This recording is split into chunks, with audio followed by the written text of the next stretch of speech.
दौंड तालुक्यातील पाटसमध्ये भेसळयुक्त दूध विक्री, धक्कादायक व्हिडिओ व्हायरल। हल्ली कशामध्ये काय भेसळ होईल याचा नेम नाही। दुग्धजन्य पदार्थांमध्ये भेसळीचे प्रमाण दिवसेंदिवस वाढत चालले आहे। त्यामुळे राज्य सरकारला दुग्धजन्य पनीर आहे असं हॉटेल्सला सांगण्यासाठी आदेशच काढावे लागले आहे।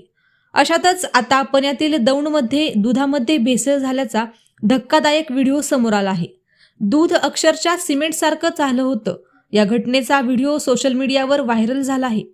मिळालेल्या माहितीनुसार दौंड तालुक्यातील पाटसमध्ये भेसळयुक्त दूध विक्री होत असल्याचा धक्कादायक प्रकार समोर आला आहे। पाटसमधील युवराज आव्हाड यांनी एका स्वीट होम मधून दूध विकत आणलं। घरी दूध आणल्यानंतर त्यांनी आधी फ्रीजमध्ये ठेवलं होतं। उन्हाळ्याचे दिवस असल्यामुळे नेहमीप्रमाणे त्यांनी दूध तापवण्यासाठी ठेवलं। दूध घरी आणून तापवल्यानंतर ते खराब झालं। आव्हाड यांना वाटलं दूध फुटलं असेल, पण जेव्हा नीट पाहिलं तर त्यामध्ये चक्क प्लास्टिक सदृश्य पदार्थ तयार झाला। दुधामध्ये चक्क मोठ्या गाठी तयार झाल्याचे दिसून आलं। हा पदार्थ ओढल्यानंतर ताणला देखील जात होता।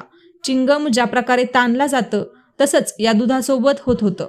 आव्हाड यांनी याची माहिती आपल्या शेजारच्यांना दिली। शेजारच्यांनी येऊन पाहणी केली तेव्हा सगळेच चकित झाले। त्यांनी याबद्दल व्हिडिओ रेकॉर्ड केला। दुधामध्ये प्लास्टिक सारख्या गाठा तयार झाल्या होत्या। असं भेसळयुक्त दूध जर विकलं जात असेल तर लोकांच्या शरीरावर याचा परिणाम का होणार नाही? सरकारने यावर तातडीने कारवाई करावी, अशा भेसळयुक्त दूध विकणाऱ्यांवर कारवाई करावी अशी मागणी आव्हाड यांनी केली।